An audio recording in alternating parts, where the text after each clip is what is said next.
പരാമർശങ്ങൾ കൊണ്ട് വിവാദങ്ങളിൽ നിറയുന്ന നേതാക്കളാണ് ബിജെപിയുടേത്. കഴിഞ്ഞ ദിവസം പശ്ചിമബംഗാൾ ബിജെപി അധ്യക്ഷൻ ദിലീപ് ഘോഷ് അത്തരത്തിൽ വിചിത്രമായ ഒരു അവകാശവാദം ഉന്നയിച്ചിരുന്നു. നാടൻ പശുക്കളുടെ പാലിൽ സ്വർണമുണ്ട് എന്നും അതുകൊണ്ടാണ് പാലിന് സ്വർണത്തിന്റെ നിറമെന്നാണ് അദ്ദേഹത്തിന്റെ കണ്ടുപിടുത്തം. ദിലീപ് ഘോഷിന്റെ പ്രസ്താവനയിൽ പുലിവാല് പിടിച്ചിരിക്കുന്നത് പശ്ചിമബംഗാളിലെ ചില ബാങ്കുകളും ഫിനാൻസ് കമ്പനികളുമാണ്. അദ്ദേഹത്തിന്റെ പ്രസംഗം കേട്ട ഒരു കർഷകൻ തന്റെ പശുവുമായി മണപ്പുറം ഫിനാൻസിന്റെ ബ്രാഞ്ചിൽ സ്വർണ്ണ വായ്പയ്ക്കായി എത്തിയിരിക്കുകയാണ്.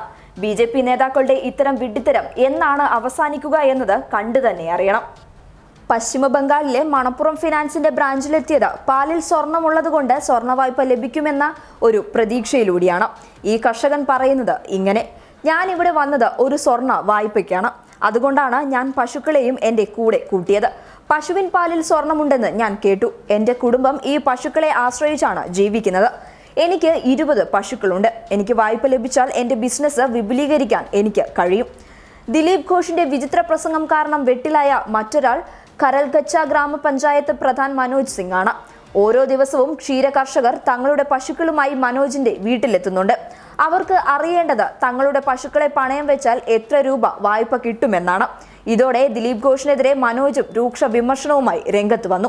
ഇതുപോലെയുള്ള വിചിത്ര പ്രസ്താവനയിലൂടെ ദിലീപ് ഘോഷ് സൃഷ്ടിച്ച ഈ സാഹചര്യത്തിനും പശുവിൻ പാലിൽ സ്വർണമുണ്ടെന്ന് അവകാശപ്പെട്ടതിനും അയാൾക്ക് നോബൽ സമ്മാനം കൊടുക്കണമെന്നാണ് മനോജ് പരിഹസിക്കുന്നത്. എല്ലാ ദിവസവും എൻ്റെ പഞ്ചായത്തിലെ ആളുകൾ പശുക്കളുമായി വരുന്നു. എത്ര വായ്പ ലഭിക്കുമെന്നാണ് അവർക്ക് അറിയേണ്ടത്. തങ്ങളുടെ പശുക്കൾ പ്രതിദിനം 15-16 ലിറ്റർ പാൽ ഉൽപ്പാദിപ്പിക്കുന്നു. അതിനാൽ അവർക്ക് വായ്പ ലഭ്യമാക്കണമെന്നൊക്കെയാണ് അവരുടെ ആവശ്യം. ഇതെല്ലാം കേട്ട് ഞാൻ ലജ്ജിക്കുന്നു. ഒരു രാഷ്ട്രീയ നേതാവ് ജനങ്ങളുടെ അടിസ്ഥാന സൗകര്യങ്ങളെക്കുറിച്ചാണ് സംസാരിക്കേണ്ടത്. വികസനത്തെക്കുറിച്ച് ചിന്തിക്കണം. പക്ഷേ ബിജെപി മതത്തെയും ഹിന്ദുത്വത്തെയും കുറിച്ച് മാത്രമേ സംസാരിക്കൂ എന്നാണ് മനോജ് പറയുന്നത്. News desk public Kerala.